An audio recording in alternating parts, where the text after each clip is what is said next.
with the understanding that we've come to. Now, Machinery Row is something that actually began back in about 2012. There was a thing called Root Works, which is the Root River Corridor redevelopment plan that was being tossed around and discussed here in Racine. Way back when Gary Becker was mayor, Mayor Becker was down at the Machinery Row properties there on the Root River, and he was walking around saying, boy, it'd be nice if the city could get a hold of this. So that was one of the original thoughts that was a founding idea behind Machinery Row. And there it is. That's the property that eventually became part of it. In January of 2014, a man named Rodney Blackwell, who was a developer from Iowa, working for a company called Financial District Properties. He met with representatives from Racine and from Vanderwall Design. It's a Madison company that designs big projects like this. And they decided that they wanted to inspect the properties downtown along the Root River corridor there and discussed a future development that they came up with a name for, which was Machinery Row. In April of 2014, Blackwell and FDP made three $5,000 option payments to the owners of the properties down there. Now, the owners were Rick Olson, Edith Jensen from Jensen Metal Products, and Sam Azarian from Azarian Marina. I'm sure most of you are probably familiar with the Azarian name here in Racine. So that was $15,000 that was put forward to secure those properties on a purchase option. Now, eventually, those options expired and they were renewed. That was in July of 2014 that those options were renewed, and another $5,000 was paid to each of those property owners. So that was for a total of $30,000 that FDP now had at stake in the properties. On June 10th of 2014, I think probably most of you remember the big announcement that took place down at the development site. There was a big hoop-de-doo made, and there was pretty posters and pictures, and an announcement was made in the newspaper, and there was a press conference and everything. And some of the attendees were, of course, Mayor Bickard, current Mayor Corey Mason, who cuts a slim figure there in this picture. That's Rodney Blackwell between the two of them, and I think Robin Bloss was there and several other dignitaries. They were all excited about this proposed $65 million plan for developing this project. At that announcement, it was said that, well, there's going to be a lot of changes down here. Azarian Marina will no longer exist. So by this time, businesses and tenants were already commencing to shut down their businesses and vacate. However, there's an important thing that was never revealed to them. The important thing that was never revealed to them is that there is a state law which mandates that people who are displaced by public projects such as this be compensated for any losses that they might incur, and they also be given relocation expenses, and even be provided the cost of whatever their new housing or business location is for a set period of time. And a plan to do that, by law, has to be formulated prior to this project getting off the ground. This was never done.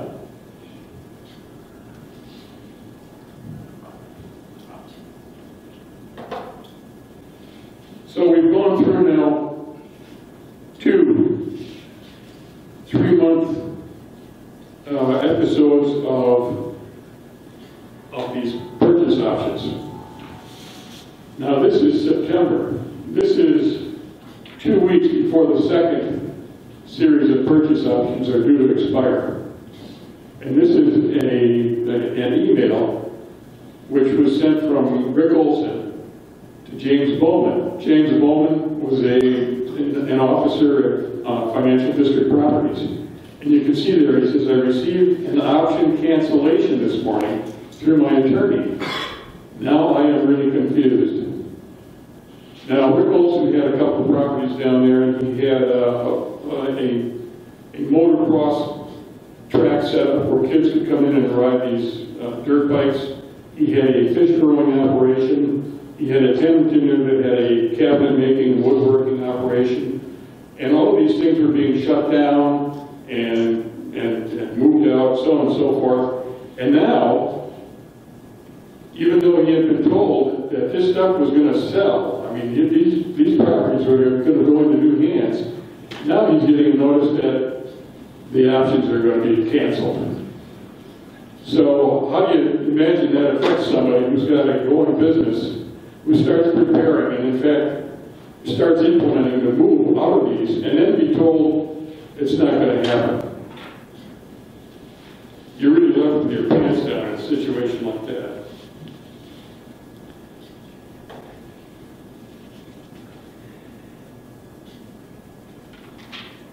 Okay, now, this is in November, 6 weeks after the options have expired. We're going to have a question and answer period after. Okay, but I have a preparatory comment. Okay. I'm curious as to what you three gentlemen, what your overall objective is here. What are you trying to promote, and what is the end result that you're trying to accomplish? I'm confused about that. Could you give us a few words on that? Well, there have been millions of dollars of public money that have gone into this project. What was once a community of businesses and tenants down there by the river is now empty. The people who were down there, their businesses have been shut down. One guy's got a lot of equipment in storage down in Kenosha. Those properties are no longer on the tax rolls. And this machinery road project, which was touted as being an economic driving force for the city of Racine, something that would really upgrade our community, has never come to fruition. So now we've got vacant buildings down there, and the proposal now is to tear the buildings down at an additional cost of $6.5 million. So we've got $4.5 million invested. We're looking at another $6.5. That's $11 million. Plus, what you're going to see is there's going to be additional expenses that are going to be imposed on possibly the taxpayers if it's not handled correctly. Well, my question is, what is the outcome that you three gentlemen are proposing? What are you promoting? What are you trying to see get done? What we want to see get done, what we want to do is inform the public of what happened. Most people don't know what happened down there. All right, well then let me answer the question for you.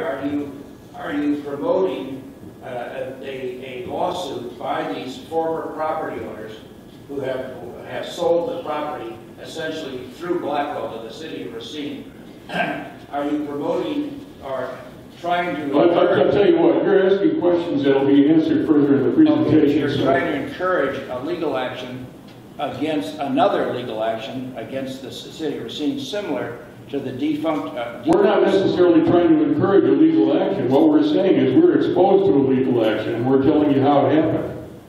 So I'll tell you what, why don't you let me continue with the presentation. All right. And then if you have questions afterward, I'd be happy to answer them, or somebody will address it for you. Okay, this is the extension of options which took place in November of 2014. Now these options had already expired.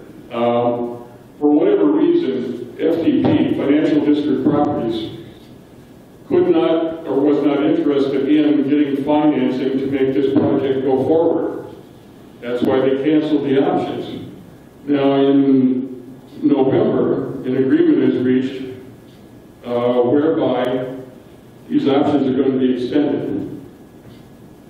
Now there's going to be no additional cost to Financial District Properties for that extension. They've invested $30,000 so far in those options, and they've let them lapse.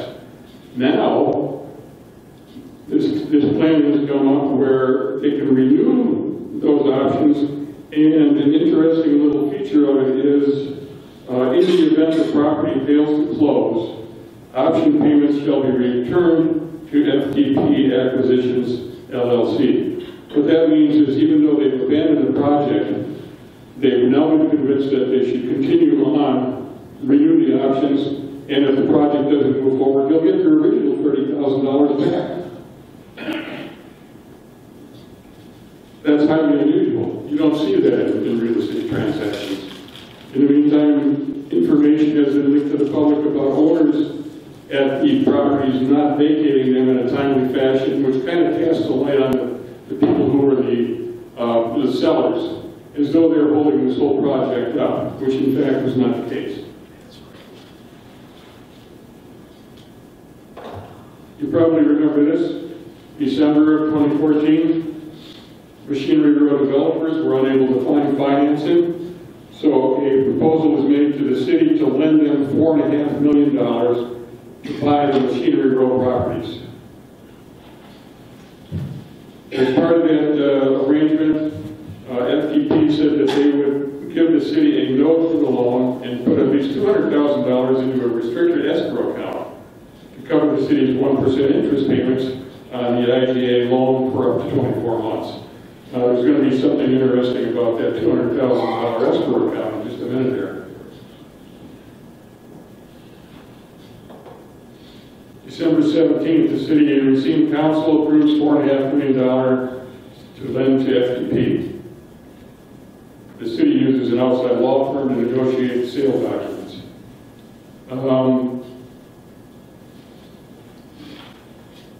This is where the $200,000 was discussed for a escrow account.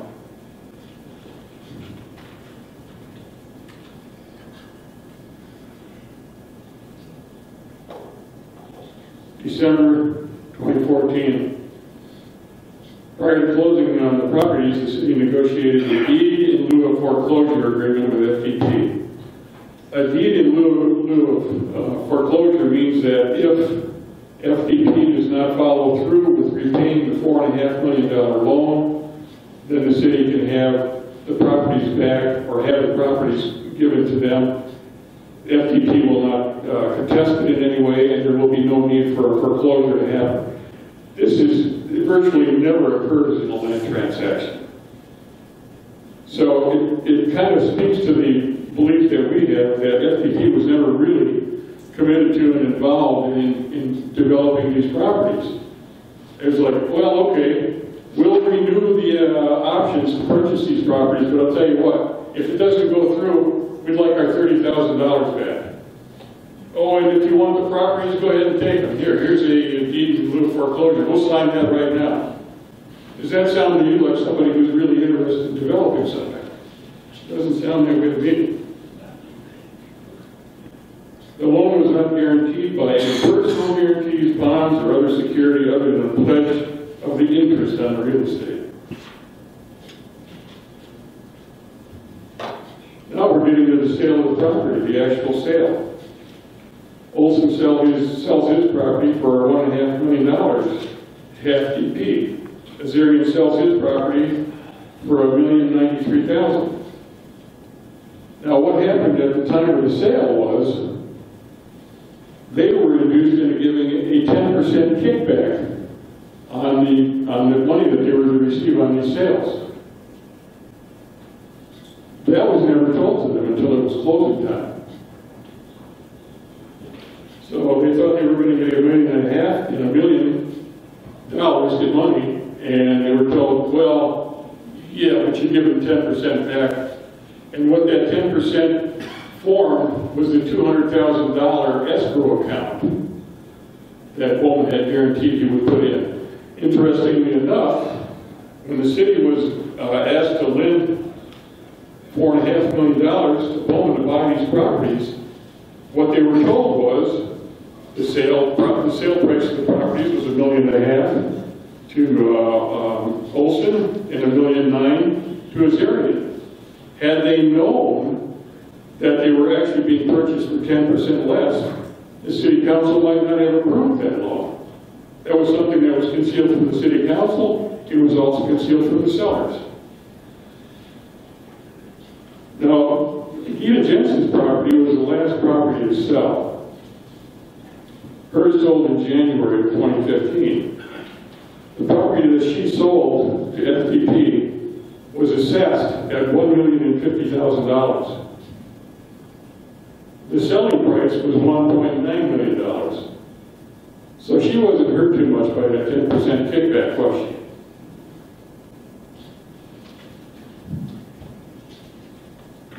Okay, there's $200,000 in the bank. Some of it goes to Jim Bowman, who was one of the officers of FDP. He collected in total $88,711 in fees. Rodney Blackwell got his $30,000 option money back out of the $200,000. Some of it was used for various items. There was a little bit of remediation that went on. There was some destruction that was done on one end of one of the buildings where there was damage to the building, so they tore that down, so that money came out of there. And all of a sudden the reserve fund, which in total, with the Hughes Jensen and the other two properties, with all the properties in total, it came up to $450,000 in a reserve fund, which is 10% of the $4.5 million. And it's down to $22,000 now.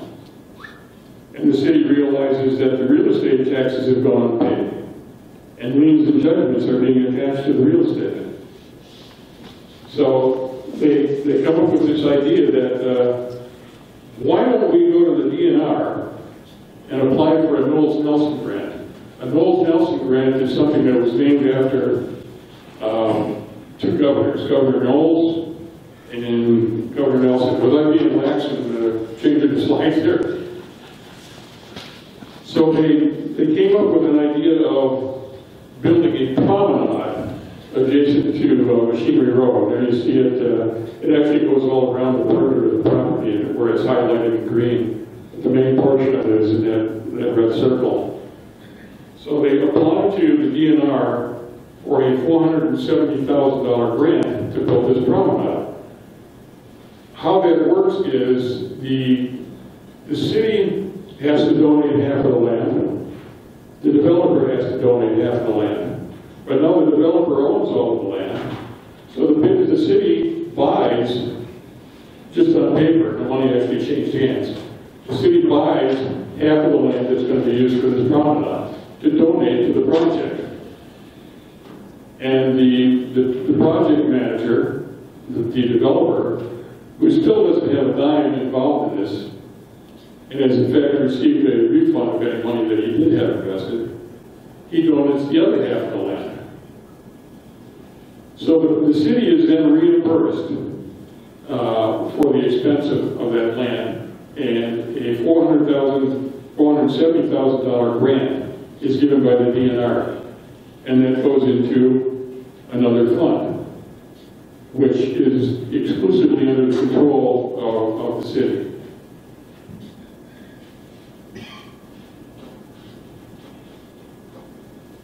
There was one alderman that discovered there was a 10% kickback given by the sellers. That was Alderman Sandy Widener. And in September of 2016, she asked in an official common council meeting what this 10% kickback is all about. And she had inquired before that whether the income tax or whether the property taxes and the interest payment on the loans was being paid. And I remember being at some meetings and seeing her being told, don't worry about it, everything's being taken care of, everything's up to date, and so on and so forth. But the city council never really knew about this kickback until sometime later. This is basically when Alderman Widener discovered it in September of 2016.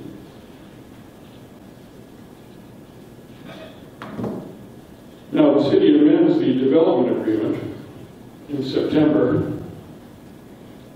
You got that slide, Jim? No, it moves to this one. Just go ahead.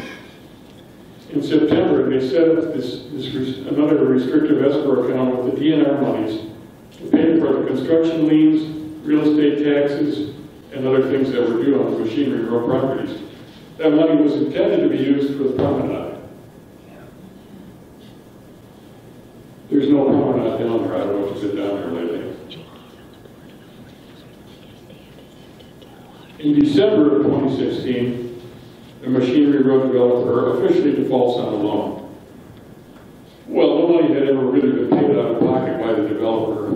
throughout this entire process. And in December of 16, he defaults officially on the loan. This is a problem because there were $900,000 in historic tax credits were granted by the state of Wisconsin to support the financial needs of this project. In order for that $9 million to be available, I mean, they had to have a developer on hand, and that's how Rodney Blackwell stayed in the game, even though way back in September he had said that he was no longer interested and that they were done with the project. So,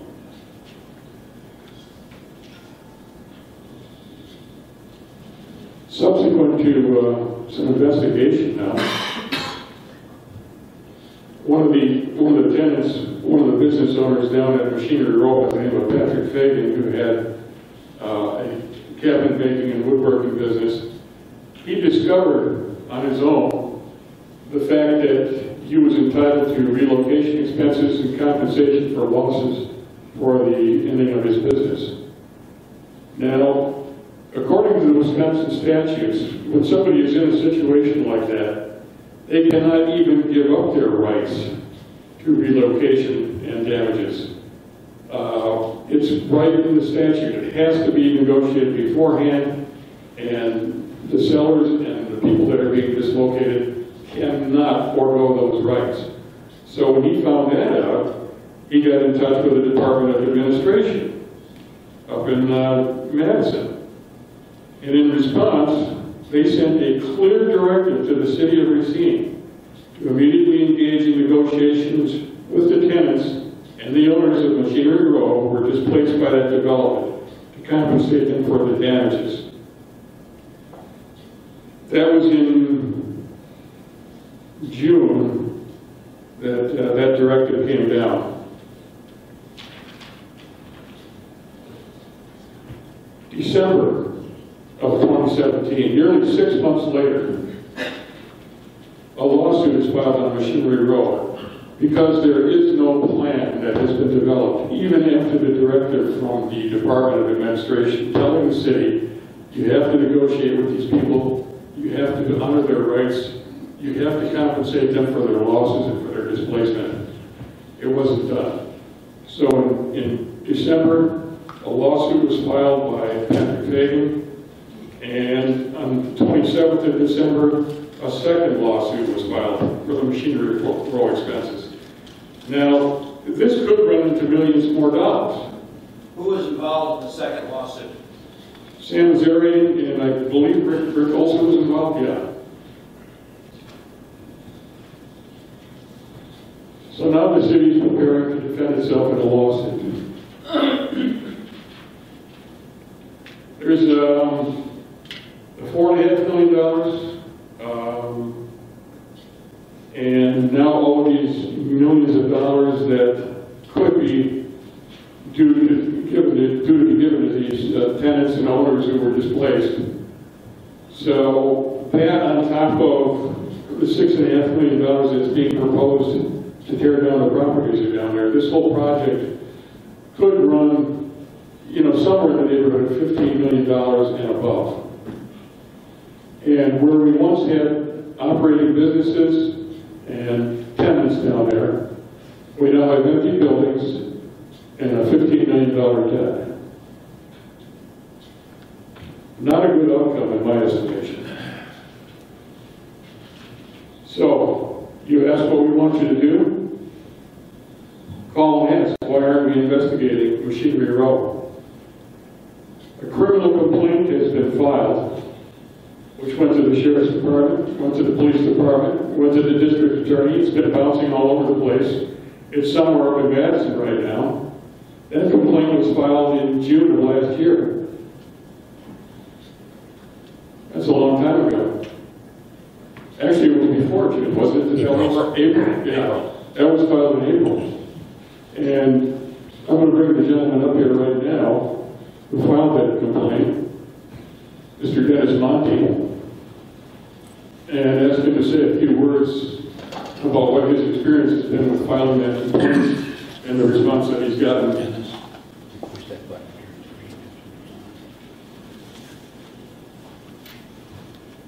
First of all, thank you to all of you for coming out to hear the information on Machinery Road, because it has not been clearly forthcoming from the city or the Journal Times. And now in my experience with Christopher Schmeling or the district attorney. I filed a lawsuit back on April 12th of 2017. And what prompted me to do that was after closely following the whole Machinery Road project, which by the way, folks, is about 3 blocks from where I live. And I was reservedly optimistic. What is that noise? Is that... about the project. Take the mic. Let me move. Yeah. Collected somewhere between 80 and 100 pages of information. Some from the newspapers, some through several requests for public records from the city, and also information. Hold it a little bit further away, I'm getting some popping on the mic. Oh, okay. Everybody can still hear me? Yep. Okay. And some information that had been provided by Rick Olson and Patrick Fagan. And these amounted to emails that had gone back and forth between the lawyers, the developer, the tenants. Some of them were copies of the escrow account and its expenditures, copies of the expenditures of the intergovernmental fund, which is what was also going to be used for the event center, and like this. And I became very concerned. There just seemed to be way too many things going on here that did not hold water. Now I filed on April 12th. I can tell you from the beginning, no, this was a hot potato, nobody wanted to touch it. I went to the police department. First I went down to the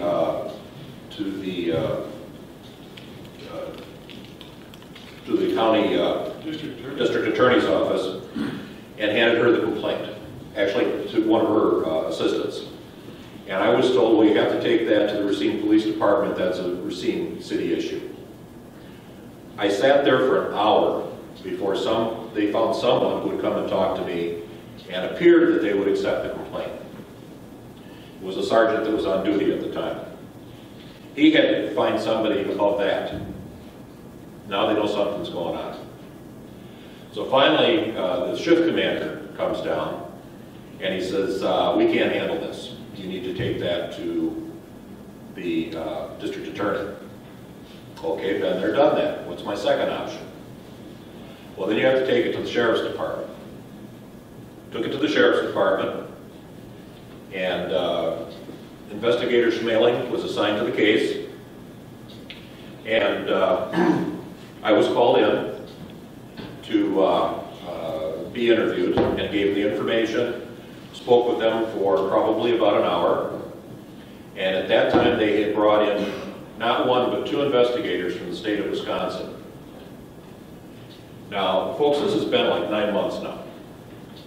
I have made several attempts, in fact, by phone, by text, and by email, and neither of the investigators has responded to me to give me, obviously it's an ongoing investigation, they're not going to give you details, but just to give me some feedback. We're still looking into this, things are moving along.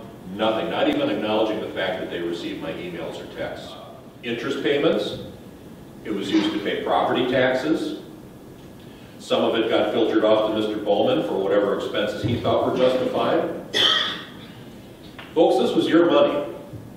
If that money had not been spent for remediation of those properties, that balance should have been given back to each and every one of those owners, and it wasn't. That's fraud. The fact that our city attorney, who was also named in the lawsuit, oversaw all the legal goings-on in this project, failed to see that, number one, they had not set up relocation plans prior to the purchase of the property. He failed to act on the fact that the escrow account was misspent and not returned to the owners. Now, whether he does it himself or outside legal counsel was hired, which in this case is what happened, it is his responsibility, as fiduciary responsibility to the city of Racine and its residents, to monitor and oversee all actions by attorneys hired on behalf of the city. And she was hired because she was an expert. Now, she was also a major donor to John Deckard's campaign. That's an aside. So we're at 9 months now. Nothing has happened. I'm going to give them one last chance to respond to my communications, and this will be turned over either to Kenosha County or to the FBI to investigate. Because, folks, this has been a gross misconduct in office. They have misused your funds, and they have lied to you time and time again. So that's where it stands right now. That's why the complaint was filed. That's the status of the complaint. And I certainly, when we get to the question and answer period, will be more than happy to answer questions. But it's been very frustrating. It's very hard to get white-collar crime prosecuted anywhere, but it's starting to happen because people are rising up and saying enough is enough, and that's why I filed this complaint. So thank you very much for giving me an opportunity to speak. Thanks, Dennis. You mentioned that the idea of the people that are in charge of formulating this plan for relocation failed to do so, as I mentioned earlier. And they have actually portrayed themselves as experts on this particular issue, and have in fact taught seminars to other municipalities on this issue. And it could not possibly be an oversight because another tenant who was involved in a property that is also part of the River Corridor was in fact relocated and compensated for losses and for rent and a new facility. Okay? The thing that's different about that individual, who was more than adequately compensated, is that that person happens to also be an official in local government. So it smacks to me as a very serious case of corruption. All right, we'll go ahead and entertain any kind of questions or comments you got right now. Who's the gentleman here that had just kidding. Okay, I have several questions. My name is Porter Venn, by the way. I live in the city of Racine. Sir, could you tell me your name? Dennis Monty. Dennis. And you're representing who? Myself. No, I mean, as far as this legal action is being brought against the city, you're representing who? Myself. I filed a criminal complaint. You're not representing any of the other parties to this, No. any of the other former property owners at all? I am not, no. Okay. I would like to say to you gentlemen, it seems to me that your presentation, you're simply belaboring the obvious. And I think the people in this audience who pay their taxes on a timely basis, which I assume is most of these people, would like to know a little bit more about the background of this thing. Well, you say we're belaboring the obvious, but we are not, because a lot of this information has been concealed. Okay. None of this stuff came forward until we started bringing it forward publicly. When I say belaboring the obvious, it is obvious that Rodney Blackwell was a deadbeat. It was further obvious that the city of Racine should have never involved themselves with the guy, which I explained on that date in November 14, when I was the only person at the city council trying to convince them that this was a bad idea after the article had come out in the Racine Journal-Times the day before, to say this is a bad idea to, and I was the only one to speak, by the way, to do this. And I explained to them about Rodney Blackwell's problems in Rock County, Illinois, his problems with his former partners in Iowa and so forth and so on. But, in my opinion, foolishly, the city council had already made their decision, and with exception of Sandy Widener and I think one other alderman, they all elected to go ahead. They made up their minds to elect to go ahead and give them this money. Now, I'd like to so I'm back to questioning what the purpose of your thing is. Are you collaborating are you collaborating with people who are trying to bring an action against the city of Racine, which means, I'm assuming for most of the people in this audience are bringing an action against us, because I think most of the people here are responsible taxpayers that actually are tax compliant and pay their taxes to the city of Racine on a timely basis. I'm assuming that. Maybe that's a bad assumption, but that's what I'm assuming. So let me ask you, Jim, you were involved, were you not, in the defunct saloon owner suit? Were you not involved or had some involvement and collaborated in regard to that? I did. So basically then, in that suit, the defunct saloon owners and their lawyers extracted several $million from the city of Racine for that, whether you can talk about the merits or demerits of that action. Several $million were extracted from the city of Racine. In other words, extracted from us, okay? And it sounds to me, Jim, that you're back here, you want another bite of the apple to start collaborating with lawyers who want to extract another several $1 million from the city of Racine under the guise of Machinery Row and the deadbeat Rodney Blackwell to extract yet more money out of us. Let me answer that. Well, I'd like to answer something here. As far as the bite of the apple, Jim has not received a dime from these lawsuits.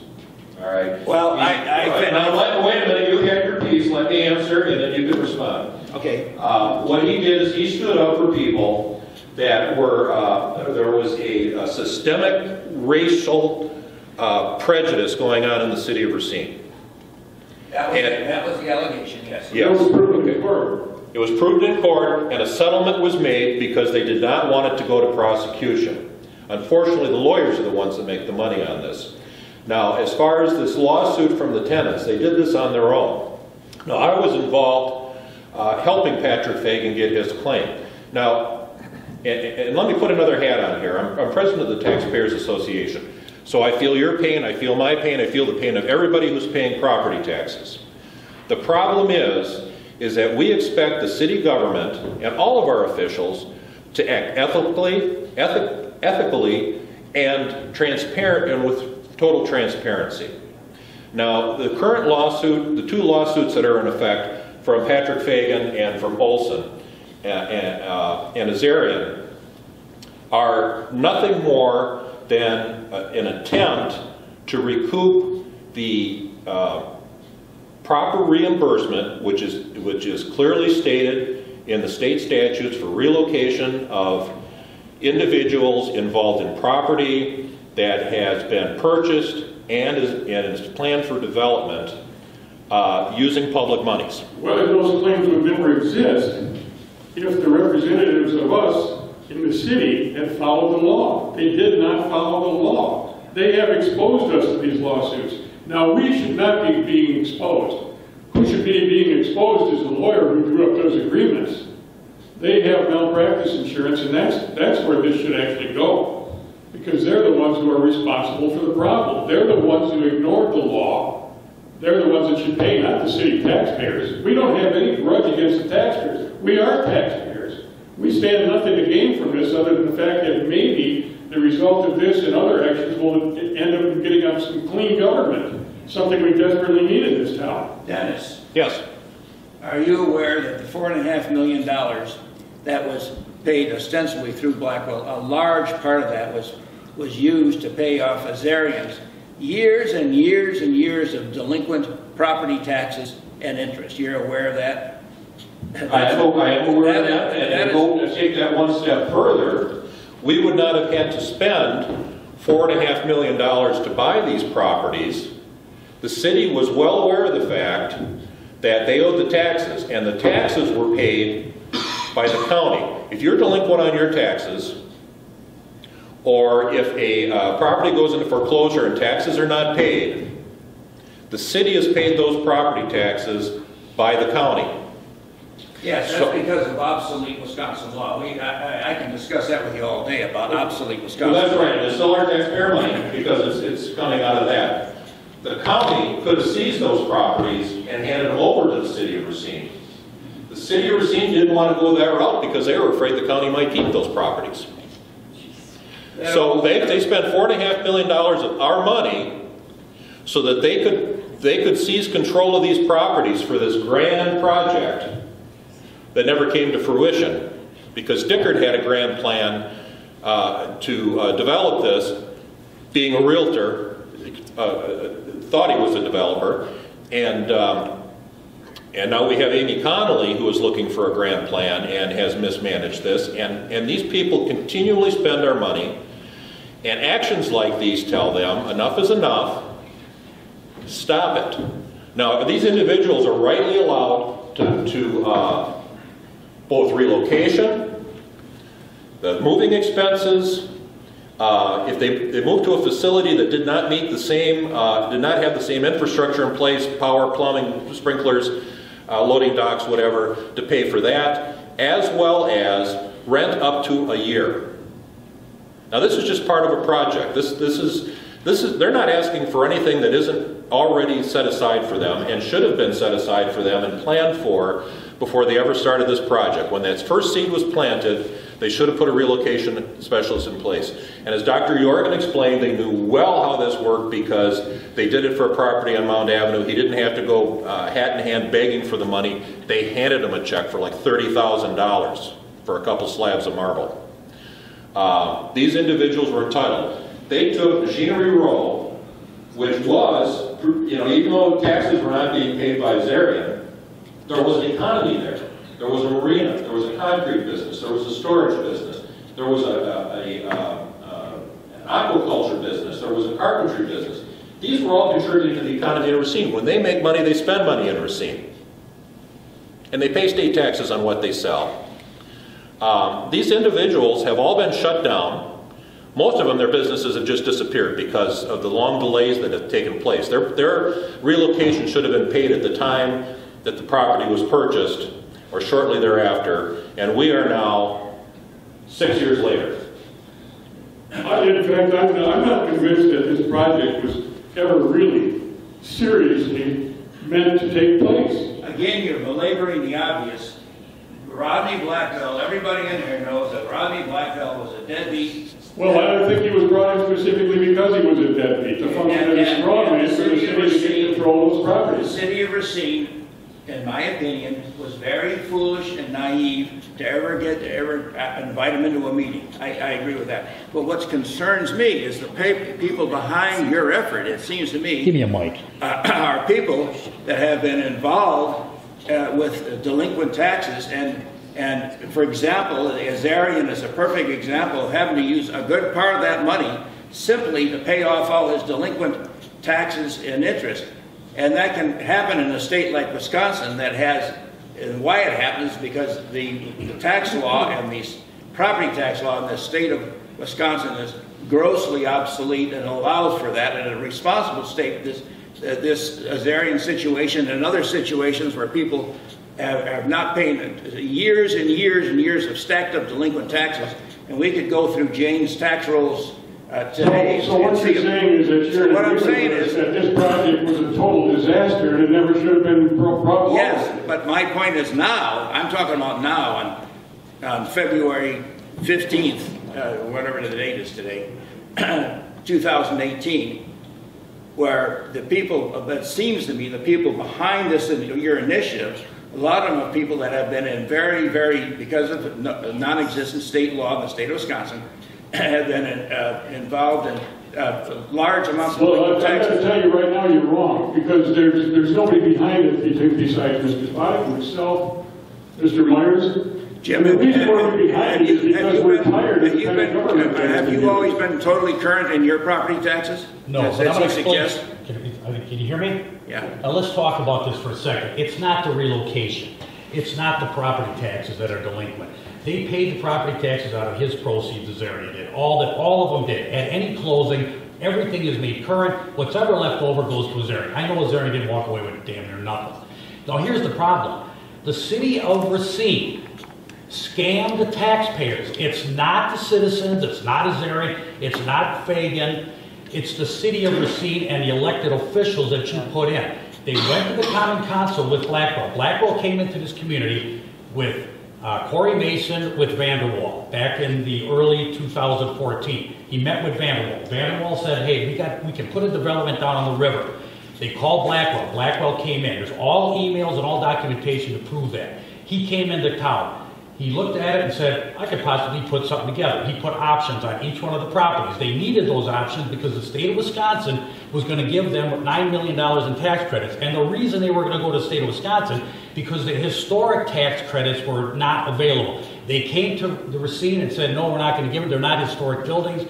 So what happened was Corey Mason went back to Madison with Robin Voss and with the rest and concocted $9 million in tax credits. As soon as those tax credits were approved, they announced this big, huge $65 million project. The option money was already on the property because they had to have control of that for those tax credits. This goes way deeper than Little Racine and a few tax delinquencies. This goes all the way to Madison. We haven't brought that up yet. But when that does come open, and when that opens up, it's going to open up a lot of people's eyes. The problem is Blackwell looked at this project and was having financial problems, just like you alluded to. He did have problems in Iowa, so he wasn't going to get a federal loan that he assumed he was going to get. He sends an email to the sellers saying, it's over, it's a done deal, we're done, project's dead. That wasn't good enough for the city of Racine. They concocted a deal with Blackwell saying, stay in the deal, we'll give you your $30,000 back, we'll pay your real estate agent Bowman his money if you stay in this deal and become the straw man. And that's exactly what he did. He became the straw man at the end of December, or in November 21st, all of a sudden it's renewed. But guess what? It's not renewed with any more money. It's renewed, be getting all my money back, Blackwell. So what they told Blackwell is, we'll give your damn money back. And that's what they did. At closing, on the day of closing, they gave him $30,000, they gave Bowman $31,000. Bowman eventually drew $88,000 out of that money. What they told the common council was, oh, these guys are going to put money because they're borrowing it from us now, from the citizens, because, you know, they can't get the money. Porter, I got the tape of you at it, asking, why are we loaning this guy $4.5 million? That's one of the questions you asked at that common council meeting. Your exact words were, how is it that a development can't come up with the seed money enough to purchase these properties? That was your quote. Okay, but again, Jim, you're belaboring the obvious. We've all agreed, I don't think anybody hadn't agreed, that Blackwell was a deadbeat. He's a bum. Okay, but I got to ask this. The question for the people in this audience, I'm guessing that you are responsible for Racine taxpayers, and very few of you have stacked up delinquent real property taxes. I'm guessing that. I may be wrong. Maybe a lot of you have stacked up the real property taxes, but I suspect you do not. I do, and I agree with you, Jim. The basic problem is the fact that's underlying all this. It allows all these property owners in Racine and other cities in the state of Wisconsin to stack up unpaid taxes, property taxes forever, is because there is no responsible state law in the state of Wisconsin. There is no tax sales in Wisconsin. There is no mandate for the county treasurer to collect delinquent property taxes. There's no mandate whatsoever. There's no requirement to pay taxes upon property transfer from one person to another, that taxes can go unpaid when they go, just like the disaster with the Clinker building, for example. I mean, that's all true. But what I don't understand is why you guys are collaborating with people that are trying to sue the city to extract more money out of us, just like was done with your deal with a defunct saloon owner suit. I don't understand that. I'll explain it to you, Porter. Now, the defunct, that was paid by insurance, by the way, by the city. The city... will the settlement, if there's a lawsuit, it would pay out. One of the problems here is what the cover-up here. That's patronizing to say it was paid by the insurance. Right, What do you think pays the That's insurance? not the issue here. Here's the problem, Porter. You've got where they lied to the common council. The Blackwell came in as the straw man. The city came in and said, oh, he's going to put this money in escrow account. At closing, 2 days before, emails are coming. One of them is Elaine, who was the hired attorney. Is she comfortable with lowering the loan from the city from 1.5 to 1.35? Meaning, Azarian kicked back 100 grand, Olson kicked back 150 grand. Nobody knew this. The sellers, hell, they didn't even know it. They kicked it back into that account so they could make those payments. So the city was drawing from that account, making the interest payments, telling the public, oh, everything's fine, everything's great. There wasn't one damn thing about this deal that was legitimate. They stole that money from those sellers. they put that into the account. They made the sellers look like bad guys because we're going to have to evict them and they owe taxes. That was all a smoke screen. They hired an attorney to come in to keep from relocating those tenants because they knew that would be another problem. That firm that did that should actually be sued for malpractice, and that money should be paid to these folks. It should be out of the taxpayers' dollars, and that's one of the things we're doing here. So this whole thing was a scam. So when we get into the details of it, that really doesn't matter. They were trying to protect that $9 million in tax credits. That was the big deal. We got to keep those. We got to keep those. And there's much documentation that continues to push the fact that they were covering this thing up for years until Sandy Weiner found out that the city was making those interest payments. It wasn't the developer. The developer never showed up at closing. He was AOL, man. He never was around. So when they did run out of money, they went back to the DNR and bought their own damn property back for $470,000 so they could fund the account. So it couldn't come up that the taxes weren't paid because the developer was supposed to pay those taxes. He never paid a dime. Okay, again, Jim, I think you're going over the same material again. Well, let me ask you a question. What is your end game? What would you like to see happen? Because we're here to... You can't do it. You can't do it by collaborating with people who are trying to sue the city and extract their money. Can't do what? What is it that you would like to see happen? What is it I would like to see you not have a meeting wherein you're collaborating with people who are suing the city of Racine, which means you're suing No. I'm asking you what you would like to see happen. I'm not asking you what you would like to not see happen. I want you to tell me what you would like to see happen. Because we would like to see some change. So what do you have in mind? I would like to see this entire matter, this entire lawsuit, go away, and that the city and not do like they did with the defunct saloon ownership, where they folded their tent and walked away and gave them several $1 million because the city was intimidated. Okay, so you're telling me that you're on the side of the city. This is yet another example of that, as far as I can tell. You're on the side of the people that are corrupt and behaved illegally and got us in this mess. Is that what you're telling me? That's what I'm hearing. I'm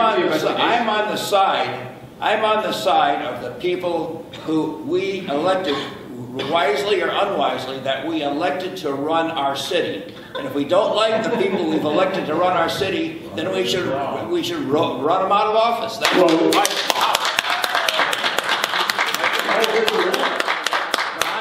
But I'm not on their side. But I'm not on their side when they're screwing us. I'm on the side of Corey Mason and Sandy Wagner and people and Greta Neubauer and all the people who are trying their best, making mistakes, trying their best to run a very difficult situation. But I'm not on the side of people who are trying to bring legal actions against the city on alleged mistakes, particularly when the background of the people that we're talking about are people that have been years and years and years with delinquent taxes. Well, it sounds to me like you're a facilitator of crime. Oh, I am. Assuming for me to facilitate crime, I was the tax collector for Here we have an instance where your city government decided to borrow money to a developer who, as you mentioned before, was known to be a deadbeat, It was very interesting because one of the aldermen that was on the city council as a personal friend of mine, former representative from the 15th district, Alderman Eddie Deal, who happened to attend the Roy Carver Medical School in the University of Iowa for his doctorate. Roy Carver was a gentleman suing Rodney Blackwell. Now, I don't know if you know anything about Carver, but in Iowa, they're a very wealthy family. They were suing Blackwell for $250,000, which is like beer money for people who have that type of wealth. There was no reason for the city to approve that loan. You mentioned that you were the only person who stood up. That's not true. Because I sent an email to every single member of that city council 2 days before that and asked them to exercise their due diligence and to respectfully respond with fiduciary responsibility as though it were their own money, because it was. Because it's our money. What I said was, I was the only individual on that night in November 2014 that was there to speak on the matter. Be that as it may, I'm also the only person who contacted the Journal-Times and informed them that he was being sued in Iowa. I provided that information to Mr. Spodek, and he has copies, and I'd be more than happy to share them with everyone. Because I also had an issue where they had relocation plans that were developed by investors to purchase property and sign intent to lease agreements. I was looking at purchasing part of the property down at Machinery Road to open a new pizzeria. And they provided us with all this information, and I asked them what my build-out cost would be, and they could not tell me. And how can I sign a prospective letter of tenancy if I do not know what it is going to cost me to build out my facility? You can't. No one with their right mind would have approved this. However, those tax credits were supposedly sold prior to the closing for apparently 85 cents on the dollar. So somebody got a hell of a deal purchasing those $9 million in tax credits to reduce their state of Wisconsin tax liability. I think we need to find out who did that. I think that's the first and foremost concern, because whoever it was deprived the state not only of $9 million in taxes, but that wiped out the fund for everyone. No other communities had access to that for nearly 2 years until Governor Walker finally reinvested that money, reopened up that plan. So there are numerous other places that were historic buildings that have been denied funding as a result of this malfeasance. And you say you support the people that were in office and that were just trying to do the right thing. When this information came to light, I believe Alderman Halding had said, well, developers get sued all the time, it's nothing to worry about. Well, it turned out that it was something to worry about, and it was willful mismanagement and gross negligence. And as elected members of this community, they have a fiduciary responsibility to act in our best interests, not Rodney Blackwell's. Thank you. I just have one thing to say. I am an honest tax-paying citizen. I would have been there on 2014 when that night you were there. However, they never informed me of this. I don't get the Journal-Times. How was my alderman, should he have not informed me of this in some way, shape, or form? It was in the paper there. I don't get the Journal-Times. I don't believe in the Journal-Times. Well, Plain and simple, I'm sorry to say that, but I don't believe in it. I was never informed of this, and I was using one of the buildings down in Machinery Road. I was using them for Racine, to bring something great to Racine on July 4th. They never told us to get out of that building until June of last year. Part of the people that are in that are David Mack and Greg Howling that were withholding information from me while I'm doing something great for the city. Is that right? I'm an honest tax-paying citizen. I have always paid my taxes. And look at what they did to me. That's why I am here. What is your name? My name is Carrie. Carrie. The problem is, I applaud you, but the problem is here is if we continue to encourage such as the defunct saloon owner suit, and such We need to move on from that. We need to move on from that. I think you made your point, Porter, and now we're belaboring something that we've heard again and again already this morning, and I would like to move on to somebody else who has a comment or a If they question. continue to encourage Porter. these kind of legal actions, they're going to continue extracting money from you and me. That's what I'm And saying. I don't believe in that. That's not why I'm here. I don't believe in that. Does anyone else have any questions or comments? We got a guy in the back row. Wayne Klingman, documentary filmmaker, Racine. I'm shocked with what I'm hearing. I mean, I've been keeping up with this in the newspaper. I've just done a documentary on the Milwaukee Mafia. I thought they were a bunch of crooks. We're doing some stuff about the outfit in Chicago as we speak. I know they're a bunch of crooks. This city really amazes me with the amount of thievery we have in government. And I'm shocked and ashamed that we have anybody in this room that thinks it's okay that we should simply let it go because it might cost us some money. I will need to put up my health and everything I own to get decent, honest government back in the city versus the scum dogs of hell who should be in jail.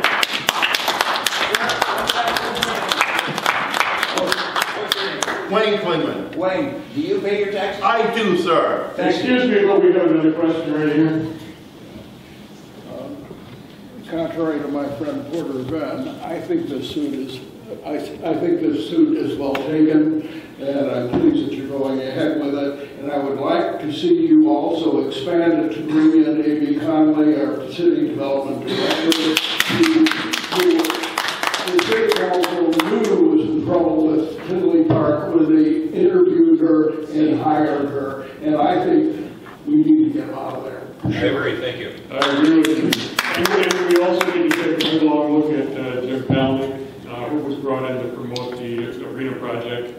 And I think he was specifically brought on board. He may have been deceived, actually, what his purpose was in coming here. A city administrator is in charge of much more than just an arena project. And I think that was the purpose that he was brought in for. So we need to take a look at what's going on in that department as well. How do you do that? What's the next step? Well, all your representatives call City Hall and say, what the hell is going on? We need an investigation. Yeah. We want an audit of all the money spent in machinery roads. A lot of information has been supplied in the Journal Times about this. Everything here and more, and they have done nothing with it. Here's one of the things I'd like to bring up. This is a criminal, it's not all lawsuits. None of us are involved in the lawsuit. Those were brought on by property owners. None of us had anything to do with those lawsuits. This is what we've got involved with, is the criminal complaint that Dennis Monte's filed. Nothing's being done. Here's an example. We've had the Kenosha County, a while back, a gentleman's in this room, did a flyer. He didn't put a disclaimer on the flyer. And they contacted Kenosha County to come down to do an investigation on why there was no disclaimer on this flyer. They put it out. When Dennis asked that this be brought out of Racine County, oh no, we can handle it. Well, they're handling it by not doing anything with it. Yeah. At least, if anything, when you have an email from the attorney asking, is the city comfortable lowering their mortgage from 1.5 million to 1.3? That's a trigger right there. And that was the other attorneys on the other side, covering their butt, saying, we're not getting involved in this 150 grand that's being extracted from this closing. That was their way of covering. Any investigator can look at this and say, this should be investigated. They've done absolutely nothing.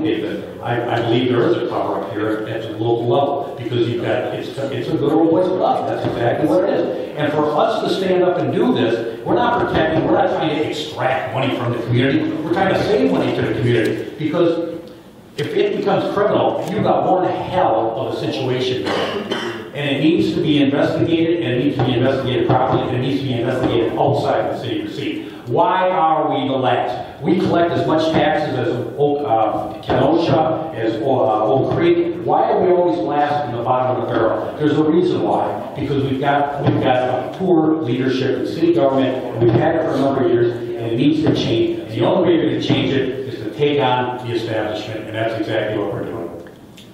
Yeah. Well, Jim, it seems to me that by you three guys collaborating with the people that bring this action, I happen to be a taxpayer in the city of Racine that pays a huge amount of property taxes, and it sounds to me that this is going to be another deal where a large amount of our taxes are going to be extracted, as was done with the defunct saloon owner suit. It sounds to me that this is where this is going, and you guys are helping out. Are we going to lose 6.5 million from our taxes? What? Is that 6.5 million that they're taking to raise the buildings from our tax dollars? If you think this is going to cost something, put a cost on it. Is it more or less than 6.5 million that they want to use to tear down the building? Is what they're suing for? I have no idea. No, this isn't what they're suing for. They're talking about spending $6 million to tear down those historically significant buildings, the ones that they threw growing businesses out of.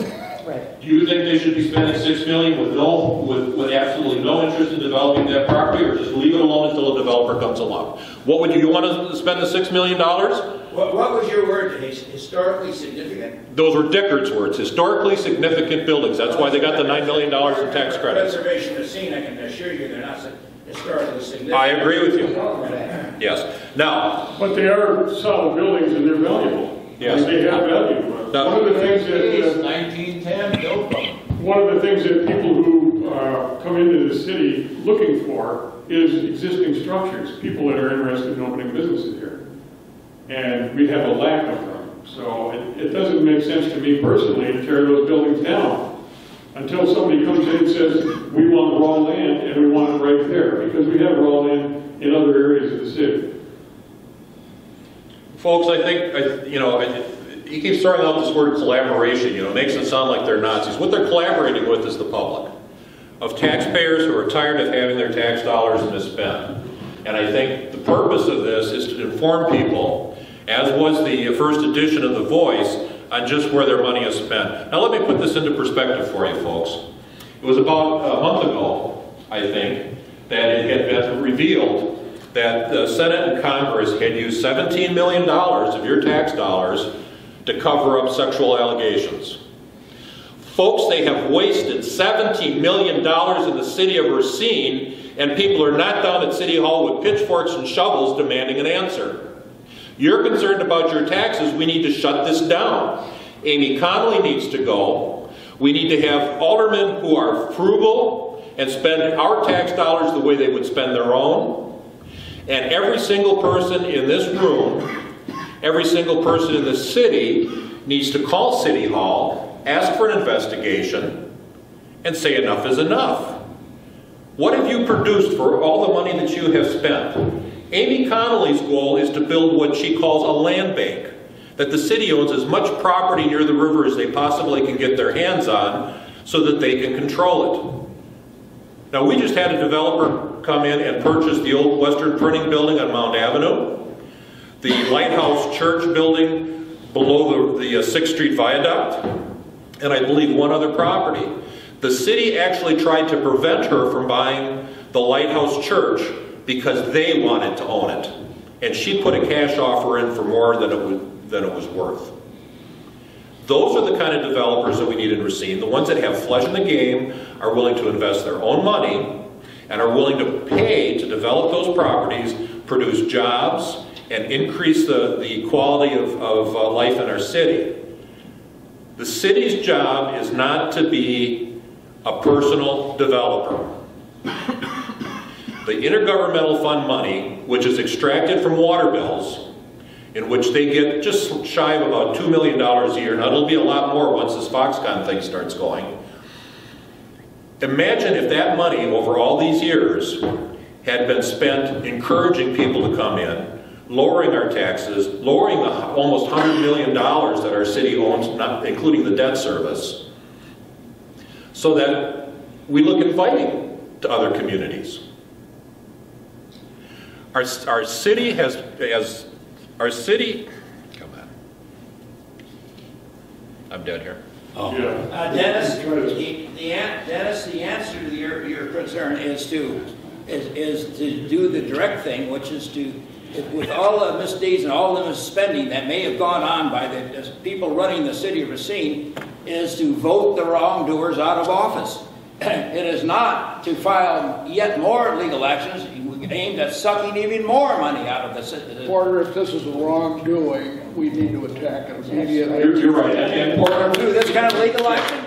Well, Porter, I'll tell you what, if the city had been totally transparent, if the aldermen had been in contact, we've got aldermen that don't answer their phone calls, our voicemails are full, they don't respond to emails.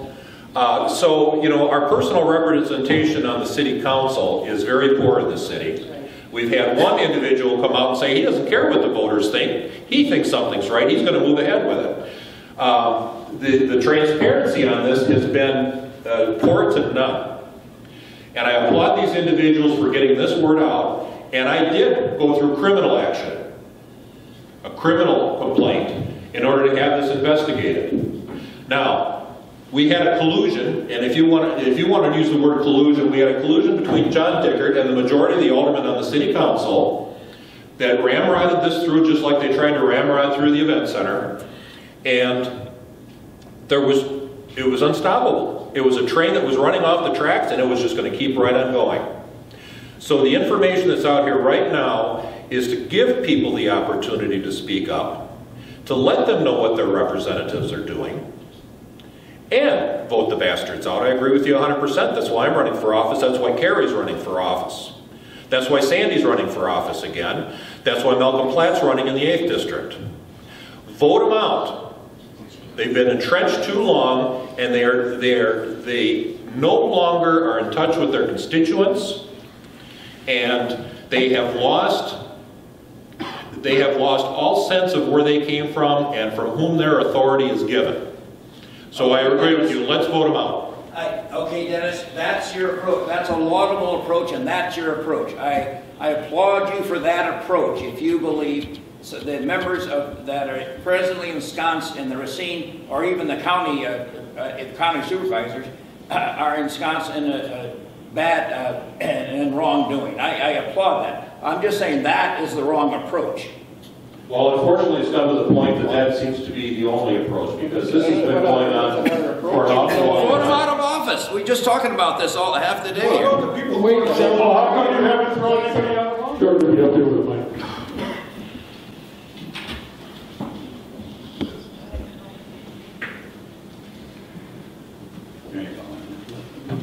Thank you. What is your name, Well, sir? my name's Sam Azarian, and this gentleman down here, Mr. Porter, seems to know a little bit more about me than I do. But what I'd like to say to the room, I was told by my lawyer I'm not supposed to speak here. But I'm looking around, and I think some people need, answers. I can't give you them right now, but what I can tell you this is, when this mess is all over and things are done, I would love to talk to every one of you and tell you the truth. Because what's coming out of that man's voice over there is not the truth. And I'm not allowed to say anything here, but the thing is this, I can tell you this, there's a lot more going on here than what he's saying. And believe me, I am the last person ever. I've worked hard all my life.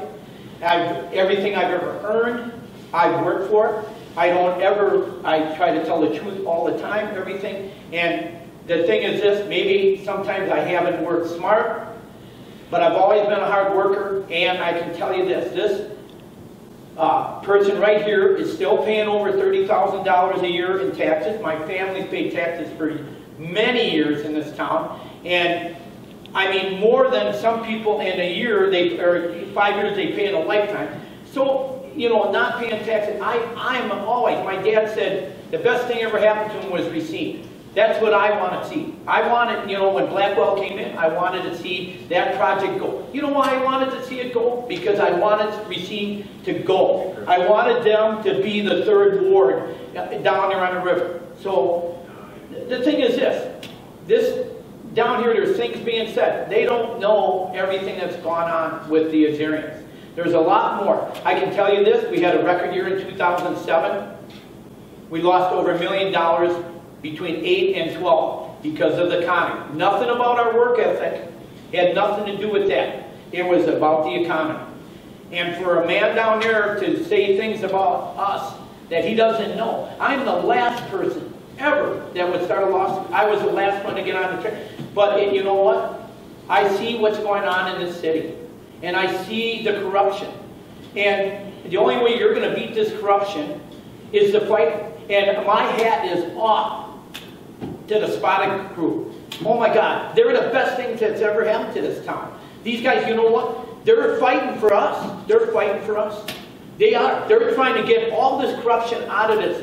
And I can, after this is all done, you guys want to talk to me and think and tell you what I know about the corruption. And guess what? I didn't know about any of this. When I'm signing the paper, I had no idea this stuff was going on. I had no idea. I had no idea about the corruption that was going on in this town. But I can tell you the mistreatment that I've had lately is terrible. And for somebody that has done work for 50 years in this town, my family, and saved them millions of dollars, not hundreds of thousands, millions of dollars by being low bidder. Millions. I can remember back in the 70s when my dad was $100,000 low on a bid. In the 70s. And for people to criticize what's going on right now, to me, about me that doesn't know me or my wife. We are hard workers. We've always been hard workers. We're good people.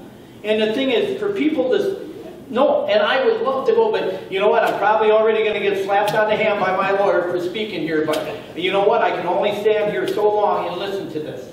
And you know what? My hat is off to this crew that's running this, and I wish there was 500 people here that could hear this, not, 50 people. That's what we need. We need people to realize what's happening in this town, what's going on. And you know what? My dad said he loved the city of Racine. He loved it. He said he loved it. I wonder what my dad would think today. I wonder what he would think. And I can tell you this, my dad wasn't as calm as me or my brother Tony. I don't think that they would take this the way I'm taking it. You're right. And I'm sure they wouldn't. You know what? But you know what? I'm trying to do things that are right. So I just want everybody in this room to know, stick with these guys. Stick with these guys. You know what? They're the ones that are stopping this corruption. You know what? If you only knew, but I can't go on anymore. Thank you. Before you get any deeper, You asked me. Sam, Sam, it's one thing to praise yourself and talk about what a hard worker and a great citizen you are. It means a lot more when somebody else says it, so I'm going to say it right now. You're one of the best people in this town, and I know that you work hard, and you always have. And I'm proud of you for standing up, okay? We've had a good meeting, we've had a lively discussion. I appreciate you being there, I really do. And I want to thank everybody else that came too. And please continue to watch Talking Racine. We have an alderman right here, back there in the yellow jacket, Alderman Jason Gateman from the 14th District. So if you have any comments or questions to somebody that's a representative of city government, catch up with Jason and have a word or two with him. Appreciate you being here too, Jason. And thank you to Dennis Monty for your eloquence and your enlightenment to everybody here. I learn every time you talk. I learn a little bit more. So thank you very, very much for being here. We very much appreciate it. Have a wonderful rest of your day, and hopefully we'll all get together again soon.